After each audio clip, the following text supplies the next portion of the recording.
Today I have a game called Dwarves Winter, created by Lewis Birch by DWAR7S Media.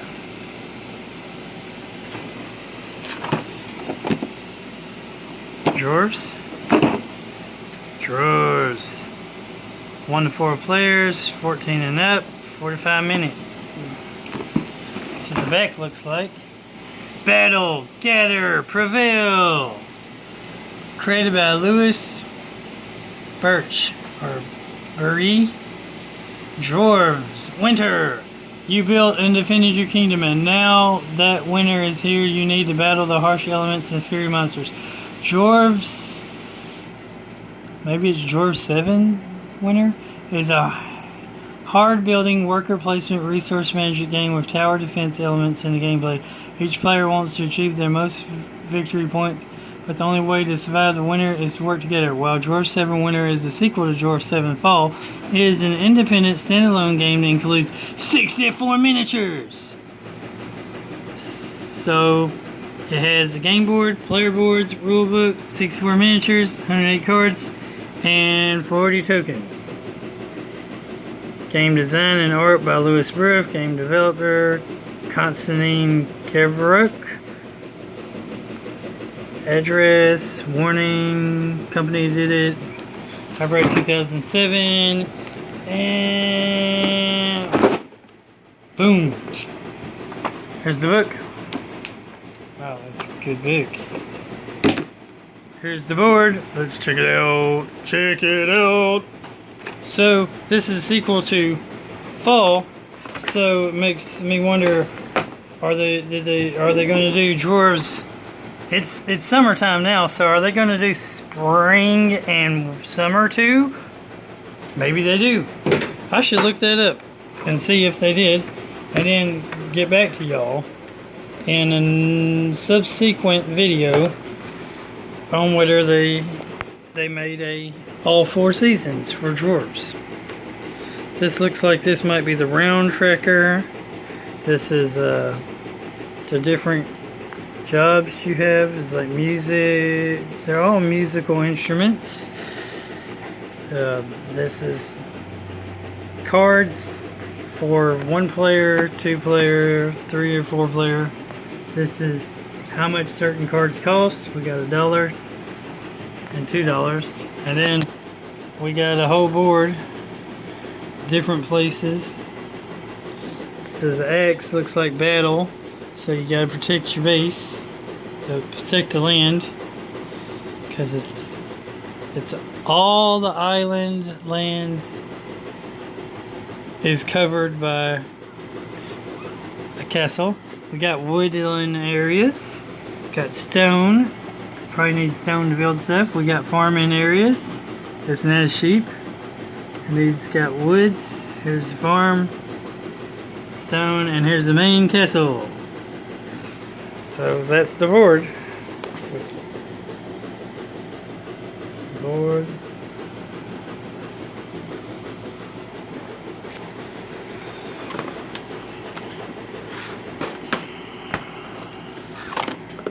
We got these player boards, player aid boards. So here's different resources. We got gold, food, stone, wood, workers. It just looks like everybody starts off with 2. All these player boards look the same. There's no difference to them. So that's interesting. We got cards, we got tokens, got more, we got different cards here, and we got all these different dwarves. We got yellow dwarves, we got red gnomes dwarves, we got green dwarves.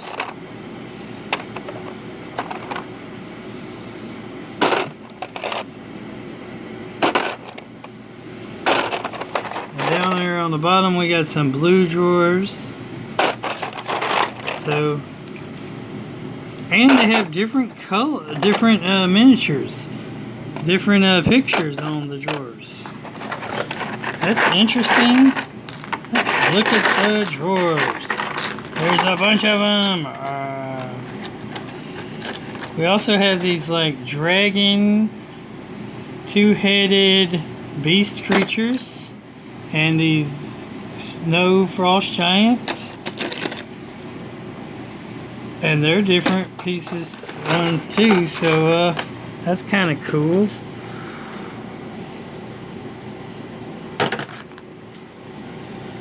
Instead of just having one standard type worker, they had different ones.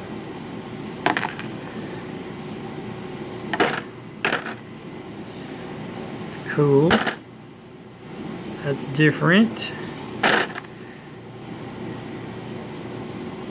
I mean, some of them look the same, but that's different. That's kind of neat. Dude, this looks like a wizard. It's kind of neat.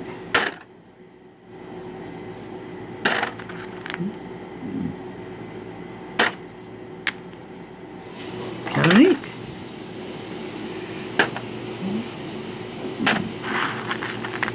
Kind of neat how they had more than one sculpt, so it's not like standard sculpt for all the drawers. Like, they could have been lazy and just had one standard sculpt, but it looks like instead they decided to have like 4 or 5 different designs here for the dwarves. You got like a king dwarf, like a soldier dwarf, like a miner dwarf, like a trader dwarf, different soldier dwarf, and like a wizard looking dwarf, which is kind of neato.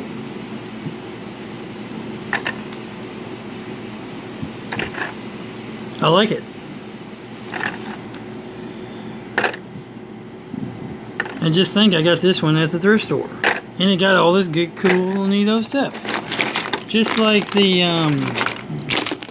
dwarfs, they don't have standard sized giant creatures. Now, I'm not sure if these giant creatures are, you know, bad or good or whatever, but here we got a dragon. That's kind of neat. Here we got like a giant throwing a rock. It's kind of cool. Here's a giant ready to fight. Another dragon. We got a mammoth here, like a woolly mammoth. That's kind of neat. We got a Cerberus kind of creature. I know what this creature's name is.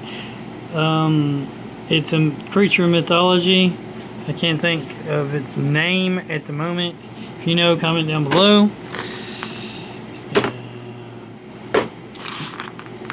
We got a this is a griffin, I think. I believe this is a griffin. Looks like a griffin. Kind of cool. We got a giant bear, like a giant polar bear type creature. Kind of cool. We got like a giant tree beard looking creature, giant tree. It's a tree. That's cool. Got this frost giant. Smash. That's cool. How some of these they have multiples of. Here's a wolf creature, kind of like Thor had 2 wolves from mythology. They got 2 wolves here, so that's kind of neat. Here's a frost giant princess looking girl. Another one. Most of these giants look like they have 2 of each kind. They might even tell you who they are in the book. That's cool. So we have giant cards here. We have castle cards.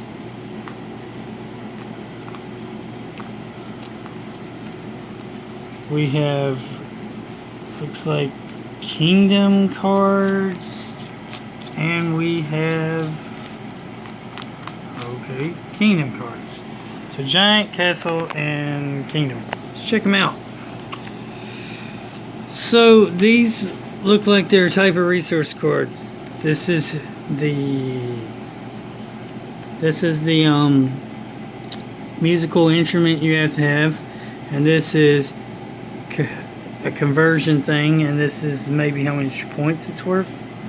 They each have this cool little art on them of various different dwarves.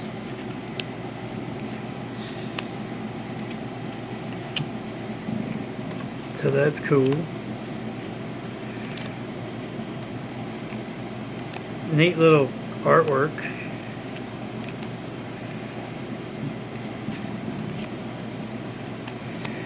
It's cartoonish, but still cool.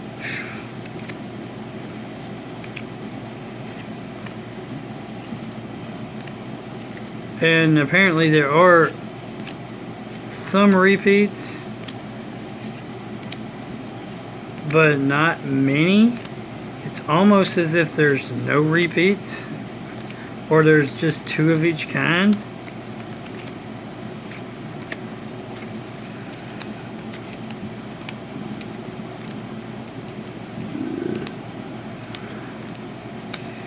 But they look like they correspond to the different. See, that one's kind of neat because that actually looks like Snow White. You know, she original.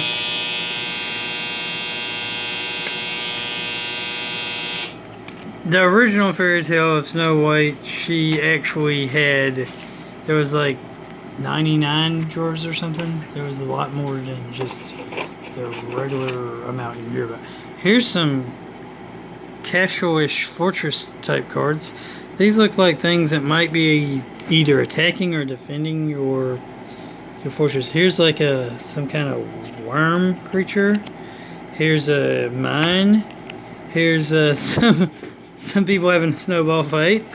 Another dwarven mine. This dwarf is climbing a mountain, walking into the thing, running from a giant snowball, raiding. Got some deer. But the artwork on these cards, volcano erupting,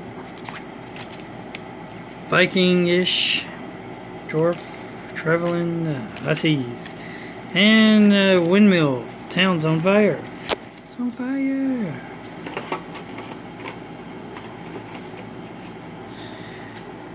And here looks like the giant cards, and they look pretty cool too. So we got giant, there's a giant. Here's that creature that's got here's the wolf, dragon, giant snow beast, tree monster, giant, frost giants, giants, wolves, the mammoth, the bear, the elven princess, frost giant lady, the griffin,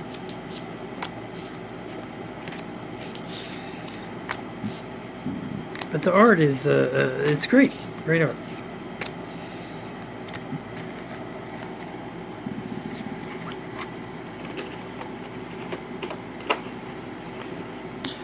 We got the book, and we got these little chips. Let's check out the chips.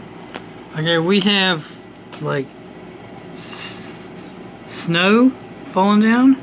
We have money chips, which these are each of the 4 different colors. So I'm going to assume these are our money chips we use on our player board. We also have 2 musical symbols. I'm not sure what those are for, but We also have a hammer. I'm going to assume that this hammer is the first player or token that you bid over. Then we have these. We have these like boxes and notes. Now, the boxes and notes,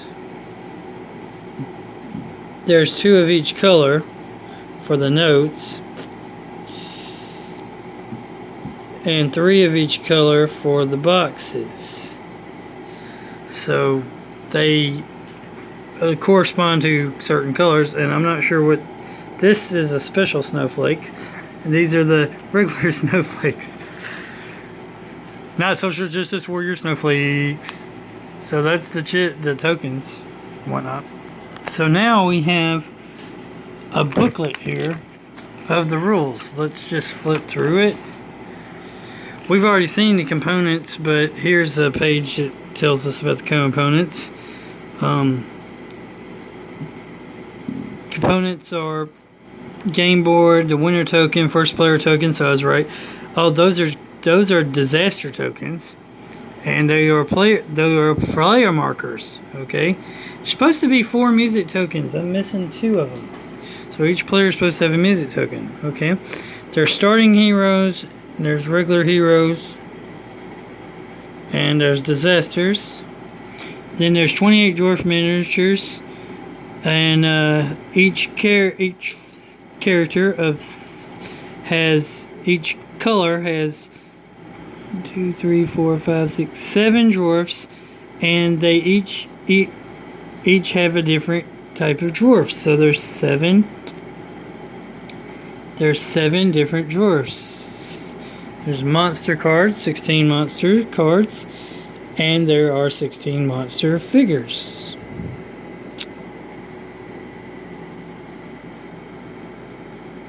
And that is very neat. How there are exactly... So each card corresponds to one of the characters on the board. So I guess that helps you know how to defeat them. Here's how you're supposed to set up the game. Here is how you set up a player board. Here is about the action deck. Here is about winner track, so round track basically. Here are the battlegrounds. You have forest, mines, fields, castle, and walls. Here's the hero pool where you can buy new heroes. Here's monster revealed who are attacking. Here's the music hall. Here's the game overview. Phase 1's enemy invasions. So enemies invade. Monster abilities.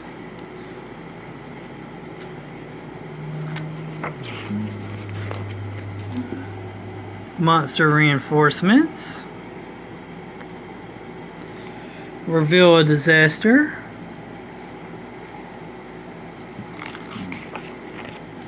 Phase 2 preparation.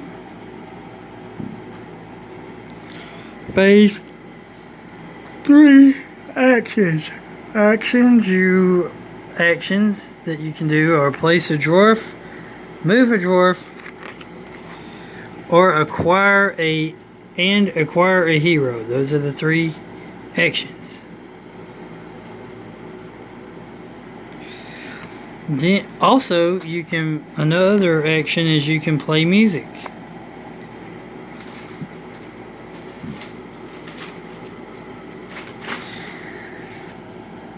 Here's some examples. Here's heroes' abilities.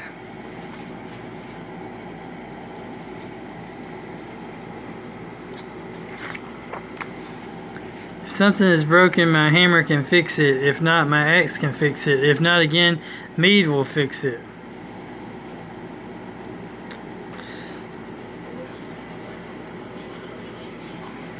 And then you got the free action, which is defeat a monster. free action overcome a disaster.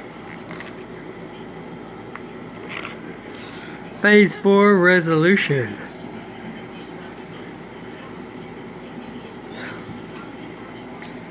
And then winning the game.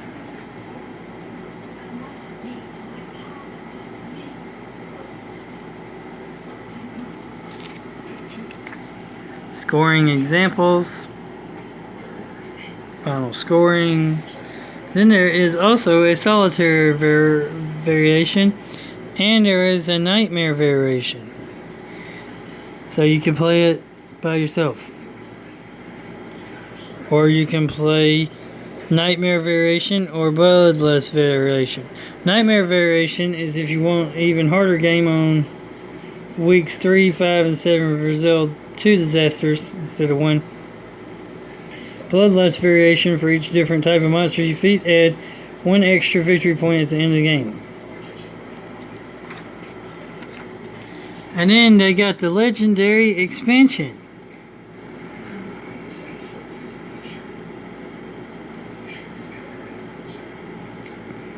The Wrath of the Ice Queen is proving to be more than our heroes can take. It's time to ascend into death secrets the case.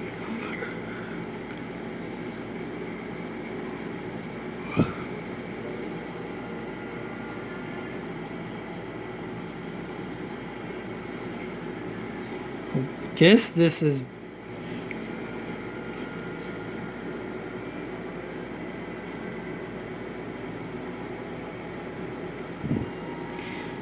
a bonus expansion pack that comes with this game in the game already. Everything you need is already in the game, so you can add this little bonus thing. Neat little thing. And that is DWAR7 Winter, which is the expansion to DWAR7 Fall. So I wonder if they made a DWAR7 Spring and a DWAR7 Summer. If you know if they done it, comment down below. I'll probably let y'all know in another video, because I'm gonna go look that up and see if they made all 4 seasons. That just sounds pretty cool. All 4 would be standalone if they did make them, which is kind of cool. And remember, God is good all the time. God is good. Keep on gaming. Jesus loves you. Jesus is God. Like, comment, subscribe, and share. And I know it's not quite wintertime yet, and we're still kind of in the summer. We're actually supposed to be in the spring now, but whatever. Anyway, this is a cool looking game, and I think I got it at the thrift store for like $3 or $4. This game, no way it's a $3 or $4 game. Somebody bought it thinking it was cool, and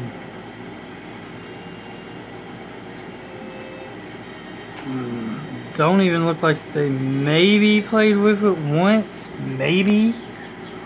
Somehow they lost the music icons, but that's fine. I've already played it a few times. Then they were like, nah, I'm bored with this now. So they donated it to the thrift store. A good thrift store. The Bible's for China thrift store. Because everything you buy, everybody that works there volunteer their time, so it's cool. And everybody and I believe a church like Bellevue Baptist Church pays for all their utilities and everything. So that's good. And all their money that they make is used to buy Bibles, which they send to China, because in China they don't have freedom of religion like we do in America, and Christians have to meet underground and secretly and stuff, because it's the state-sponsored religion over there. I think it's like atheism or whatever. Anyway, if we really had if Trump really wanted to get on to China, like he's always talking about, he would force them to recognize freedom of religion over there for all religions, like we do here in America. Or we would stop trading with them in general, period. We'll buy our stuff from somebody else. Outlaw all trades with China until freedom of religion. That would be something that our president could do. I mean, people claim he has balls. If he had real balls of steel, he would tell China, no trades unless you accept freedom of religion, like our Constitution says. No trades, period. Cut them off. Cut them off. Because they make all the money from us. Seriously, it's us Americans buying goods from China, put in stores like Walmart and everywhere. Walmart, Walgreens, Mart, Target, Fred's, Super Dollar, Dollar Tree. You name the store and look at the product. It's made in China, made in China, made in China, made in China. We shouldn't have to secretly go behind China's back to buy them Bibles. We should make China buy their own dang Bibles. Shh. We should make China accept freedom of religion. Since we buy all their stuff, seriously, we buy their stuff, they should accept our rules. They want our money, accept our rules. It's that simple. We have the money, they have the product. How it works is, if we quit buying from them and we boycott them, we'll have to make everything in America, which is fine with me. People have to accept lower paychecks, because that's the only way we'll be able to compete, is if we lower the people's salaries so that they can, and give them more hours of the day, and then we lower the products costs, because by lowering salaries we lower costs, and then we can lower the product costs too. Boom. And the people whose salaries need to be lowered to start with are the CEOs and stuff. Start with them first, and then we'll trickle down. Just trickle down economics like that. And after a while, everybody be getting paid so little, but they'll be be able to afford everything like they were back in the olden days. You may have only made $1 a day, but you could buy the week's worth of groceries for $2. So,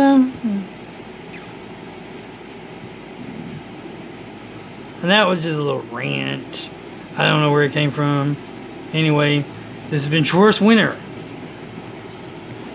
I'm ready to find out what Dwarf's spring, fall, and summer are all about now. Later, guys and girls. Have a great day. I know this unboxing video is a little longer than the rest, yo. Later, guys and girls, and dwarves, and elves, and monsters, and ice people, and all that other stuff.